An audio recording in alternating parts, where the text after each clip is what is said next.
Hey everyone, I hope you've been doing well. My name is Josh and I'm the owner of Rainier Creations Co., a custom printing company located in the Pacific Northwest. The purpose of today's video is to talk about how do you price your stickers or any item that you're actually printing. What expenses do you pass on to the customer, and at what point is that too much because now you're kind of pricing yourself out of the market, right? So there's a lot of things to take into consideration when you're talking about the prices you want to give to your customers, right? So one of those is going to be obviously the cost of the material that you're using, the quality of the material you're using, which will dictate the cost, right? If you want to add shipping onto it, if you want to pass the shipping expense onto the customer, if you want to pass the power expenses onto your customer, things like that. And you kind of got to figure out what's going to work and what's not. So there's what you should be passing on, then there's things I consider like acceptable risks as far as not passing them on to the customer, because at some point you're going to price yourself out of the market and you're just not going to be competitive, right? So without further ado, we'll really just kind of dive right into it. So stay tuned. Thanks.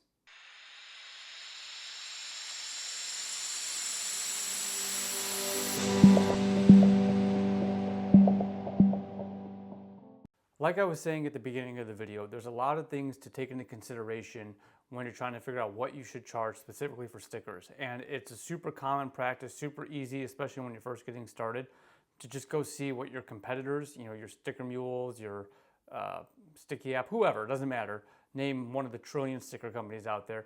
It's easy to go look at what they're charging and try to base your prices off of that. And that's not always the right answer, right? Because their costs are different than yours. They have different overhead than you're going to have. They probably offer a lot of other items that allow them to get their stickers to be even cheaper than what you can, because maybe you're exclusively focused on doing stickers, right?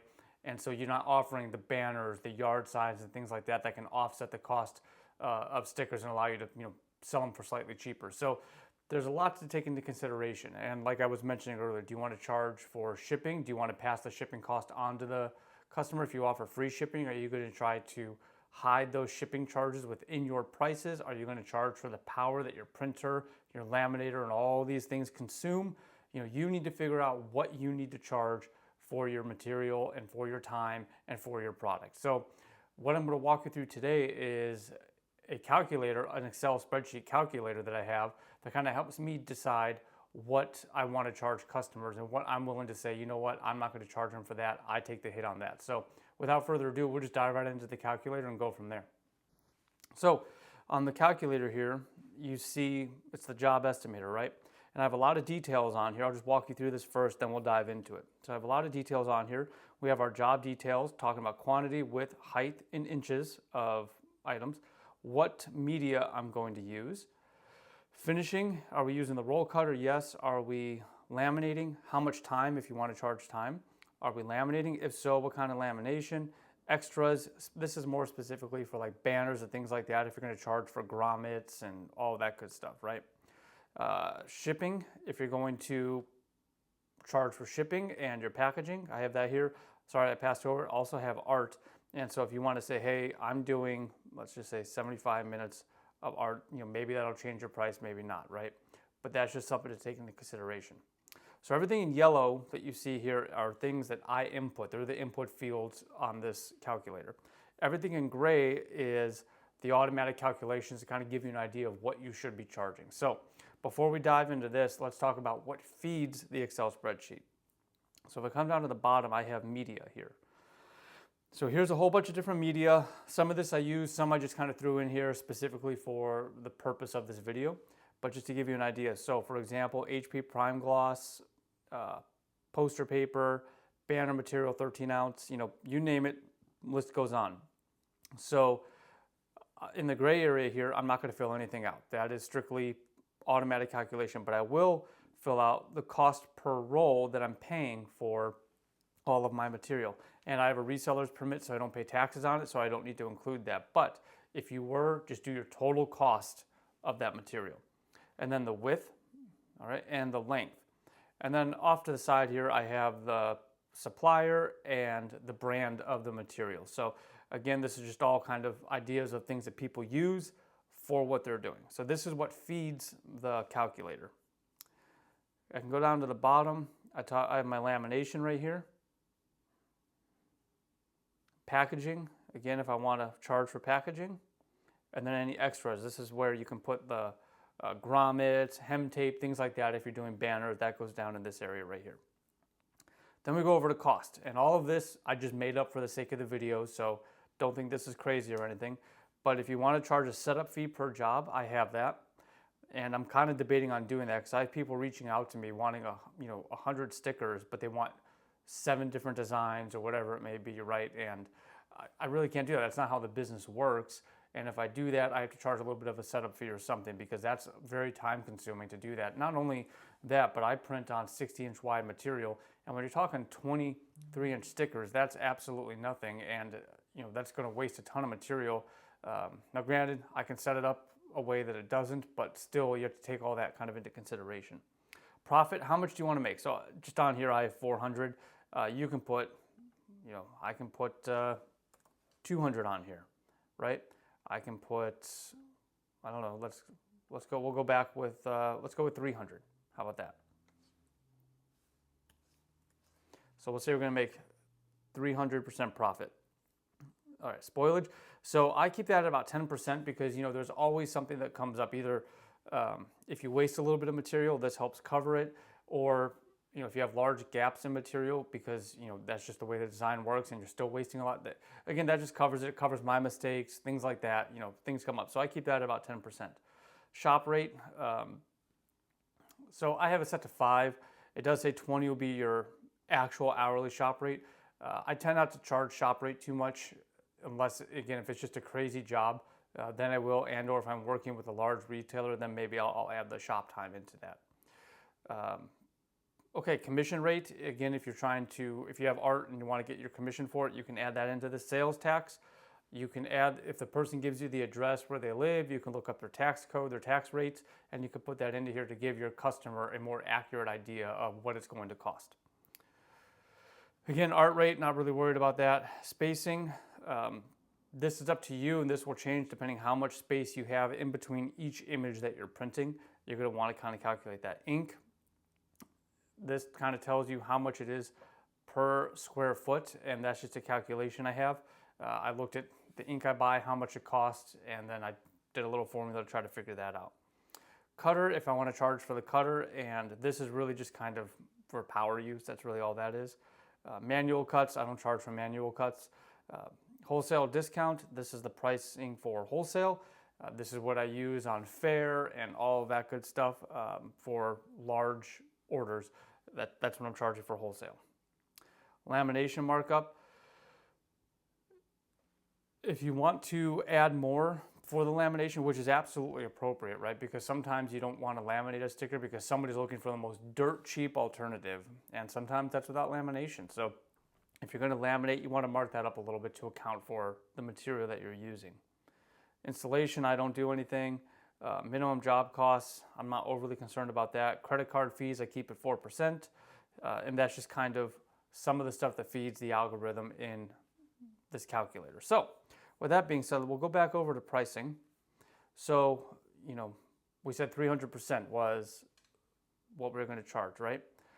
So if I did 100 stickers at 3-inch by 3-inch at 300%, that will cost really in the end $47. If you want to round up with taxes, about $50.91, right? But that's if I'm using this particular media. This is substance right here. If I went with HP Prime Gloss, that's probably going to stay relatively the same for all of it. Now, if I'm not laminating, for example, that'll change the price because I don't need to charge for it. But I always laminate, and that's always part of the price. So let's just go back with what I like to use primarily, and that is the substance icon. Okay, so you can kind of see how that works right there. Then when we move over here, you're going to see here's the square foot on the roll. Here's how much of that roll is needed, right? And the square footage that's needed from that roll in order to produce this. Just with the settings that I have. Yours will fluctuate a little bit. So here's the actual job cost based on the material that's going to be used and the ink. The profit margin right here. Again, not charging for art. There's 50-cent charge here for shipping. I really don't charge shipping, but that's just again, for the sake of this video, kind of showing you. And then any extras, again, if you're doing a banner or things like that and you had grommets, hem tape and all that you want to work into the cost, that's where that price would show up. And then this gives you the in total cost right here. And you can come down and it breaks it all down for you. Cost per item, it ends up being 48 cents per sticker as you look at it now. But that's just with 300%. You can kind of dictate, because again, what you're not taking into account is some of your other overhead that's not in this calculator, right? So think about that as you're developing your calculator. So again, this gives me the total, gives me my credit card fees. Okay, so really, if I were charging 300%, the customer, given this particular tax rate, would be paying $52.95 with free shipping. And then if we come over to the wholesale, this breaks down wholesale pricing based on quantity, and these are just arbitrary numbers. They don't mean anything. I just put them in here for the sake of this: 50, 100, 250, 500, and 1,000. Really, when we start talking wholesale, for me personally, that's about 1,000 or more. I'll start considering wholesale pricing, and it depends if you have your wholesale license and all that as well. But anyways, then we move down and it talks to us or shows us about the time in minutes. If I want to calculate that, I can. We'll go over that in a second. Shipping, this is the shipping rates depending on the box and so on, right? So it's pretty straightforward.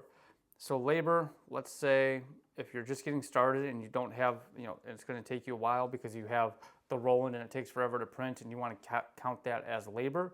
I did a video not that long ago that showed how long it took to print about 4.5, I think it was, inch stickers, and that took about 36 minutes to do. So if we're talking 100 stickers, I'm just going to go and say 1 hour. Let's just do that, just for the sake of this. So we put labor time in there, and now my cost went up to 57 something because I'm paying for my time, right? Extras, again, not overly worried about. Art, not too worried about. And the bags, I'm not too worried about. Now, it's good to still put it on there because you can see what you're actually losing, when you say, hey, it's free shipping or whatever. So it's not bad to calculate kind of what your shipping rates are into this, right? But that's it. This is kind of how I come up with my product pricing. And it varies by everybody. Like I said, you're going to have a lot of different factors. What kind of printer do you have? Do you have payments on that printer? What kind of ink are you using? How expensive is that ink? How much power consumption are you consuming when you print and when you laminate and when you cut? There's just a lot to take into consideration. But this here just kind of helps me dial it in a little bit more. Is it always 100% accurate? No, it's not. I mean, I'd be lying to you if I said it was. But it's a fantastic tool, and it really helps you gauge what to do. Because like I said, most people just go online, they look at one of the 4 trillion sticker companies out there, and they try to price off of that. Furthermore, a lot of times people try to price a little bit less than that or whatever, and I do not recommend that in any way, shape, or form. Again, especially if you're just getting started, trying to match the price of a company like Sticker Mule, whoever was already established and has thousands of reviews, you're not going to get anywhere with that. So you have to be realistic about what you're doing and what your cost needs to be. And you need to start working on getting those sales. So getting sales, how do you start getting those reviews? So when you start your business and you're trying to grow it a little bit, I would highly recommend talk to your family and try to have them buy some stickers from you, legitimately buy stickers from you, right? That way they can go on Google, leave you some reviews or whatever it may be, so you can start kind of building that credibility initially right out of the gate. Because without it, why is someone going to choose you over somebody else if you have no reviews and you're charging the exact same amount as some of these big box companies, right? So it's just some things to take into consideration. So again, this was a super fast video on how I calculate prices, or a tool that I use to calculate prices. If you want a more in-depth video later on down the road, I'd be more than happy to do it. I just wanted to get a video out this week. I'm getting ready to travel, so I'm not gonna have time to film much, but I thought this was super important. I got a few questions that asked me, or from folks that asked me how to calculate their prices, so I figured why not show you what I'm doing and just be transparent about it. So I appreciate your time. If you found this information useful, I'd appreciate if you leave a comment down below, like, subscribe, and until next time, you guys have a great one. Thanks.